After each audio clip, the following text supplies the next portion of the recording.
Well, we're ready to start doing the rebushing now. We're going to start off with that pivot there. What I'm going to do, I'm going to take a video of it on my endoscope and we'll see how bad it is. Then I'll take another one once I've finished doing the rebushing and you'll see the improvement on it. So what we'll do now is we'll loosen off these couple of nuts on the pillars, remove them, put them back into their dish. Then we can remove the wheel that we're going to work on, and then we'll go through the process of rebushing. Alright, off comes the top plate. Carefully clicking it up the posts, take the plate off, put that aside. This is the first wheel on the strike side. You can see it's way out of whack. You're allowed about 4 to 5% on that, and that's absolutely horrible. Alright, so I'll put the plate down. Put that over there. Now, first thing we have to do, I'll zero that, is measure the diameter of the pivot. That's 1.86 millimeters. Put it back into our foam block. Now we have to find a bushing that's relevant, 1.65. I'll jot that down first. 1.86 millimeters. Now we take out our box of bushings and we look along the top row of the three, 1.86. There's a 1.85, next one's 1.7, the one under it is 1.8. So 1.85 and number 50 is the closest. So we'll take one of those out of the box. A number 50, which is one of those there. The rubber band on the box, keep it tight so we don't lose them. And then the first thing we do to make sure that we've got the correct bushing is to put it on our palm like so, and then take up the pivot that's going to fit into it. And if the pivot slides into the bushing, then you've got the wrong size. It's too big. This one doesn't, so it means it's the right size. So I'll put that aside for the moment. Right, so that's a number 50. I'll jot that down. Now we need to see what size diameter reamer we're going to use. So we come back to here again, number 50, and the internal diameter is 2 millimeters. The external diameter is 3.50. So I'll jot that down, 3.50 millimeters. So there's our data. It's a number 50 version bushing. It's 1.86 millimeters external diameter on the pivot, and the external measurement on the bushing is 3.50 millimeters. So we'll put that aside. That's always kept handy so we can refer back to it instantly instead of trying to remember it all. The first one's okay. After you've done half a dozen, you can easily get confused.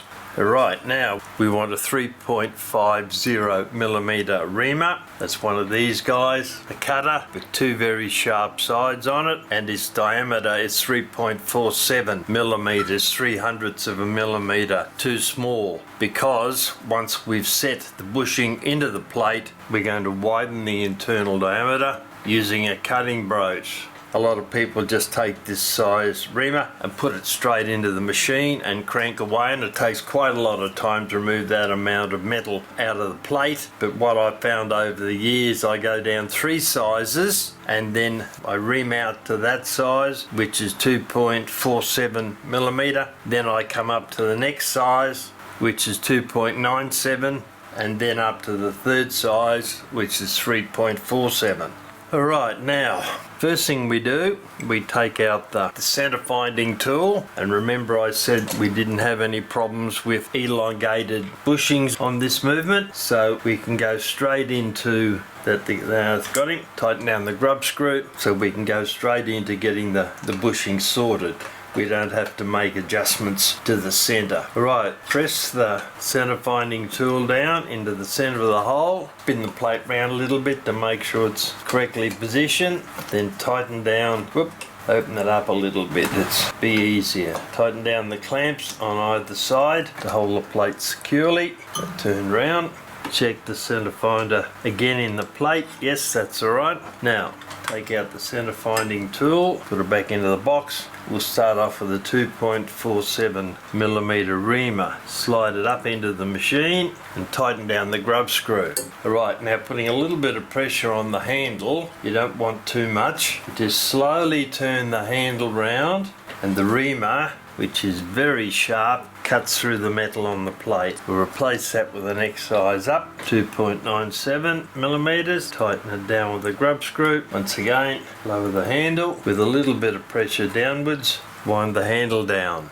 Alright, 3.47 millimeter reamer now, back into the machine, and then slowly, once again, pushing down, exerting a little bit of force but not too much. I'll clean the swarf off that, back again, and we've cut the hole 3/100ths of a millimeter smaller than what we need, and that 3/100ths of a millimeter supplies the friction that will hold the bushing in place. So take up the bushing, which is one of those. Remember to have the oil sink facing outwards, not in towards the center of the movement. Align it over the hole you've just reamed out, and then taking the hammer tool, which is up one there, put it into the machine, tighten the grub screw once again, and then tap down lightly a couple of times on it so that you know that you're pushing the bushing directly into the hole. It's not going in at an angle, and then tap it a couple of times with your hammer.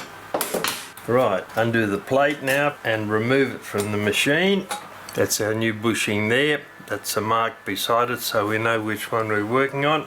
We'll now take up the wheel, align it with the hole in the bushing, and it shouldn't go in, and it won't because it's the right size. Alright, now, so we now have an undersized bushing that goes into the plate. There's the oil hole on the outside. So what we're going to do now is we're going to broach that hole out until it fits a fraction over the diameter of that pivot there. Now we have to select the correct size cutting broach that will fit that bushing. So I'll start checking those. That one's too small. You'll notice it went all the way through. So we need a thicker one than that, slightly thicker than that, which may be that one, I hope. They're pretty small, these guys, so it's going to take a while to find what we want, and that is a little bit too big. Alright, so we want something in between those two. Try this guy. We fit in the bushing. Yep, that's the one we need. Doesn't fall through, so that is the size we need.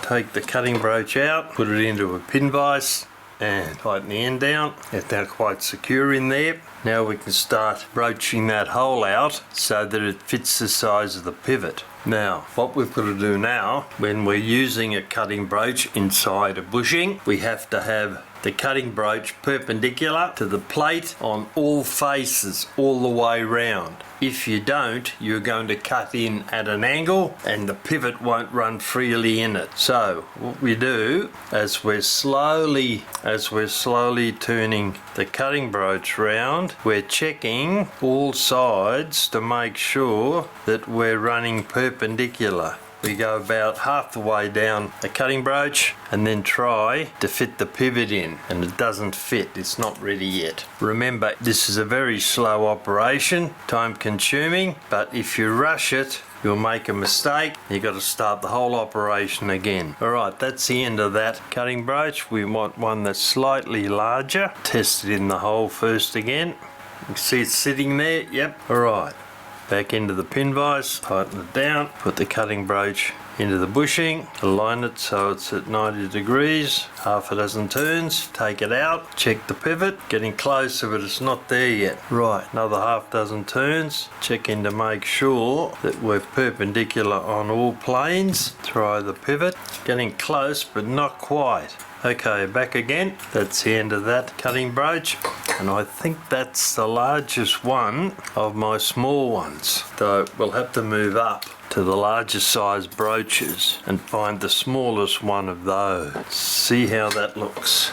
Yep, there's still a little bit there. So into the pin vise, we'll have to use the other end, which has got a larger hole in it. Tighten it down. As we're getting closer to the actual size that we require, we reduce the number of turns that we do. Try that, see if the pivot fits. Not quite, a little bit more. I think we might have to go up to the next size up in cutting broaches. We're getting closer, we've got to be a little bit extra careful. Yep, we're going to need the next size up. I'll finish this broach off, which is there. Give it a try. Ooh, just getting in there, just starting.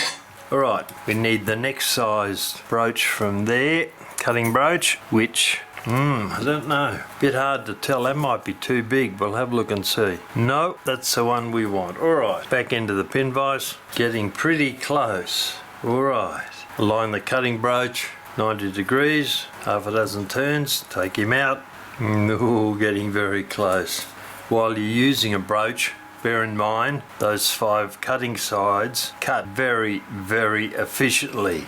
And if you just sort of push it in and start cutting away madly without keeping an eye on the number of times you turn it, you'll end up with a hole that's too big and you're back where you started from. There we go, that's got him.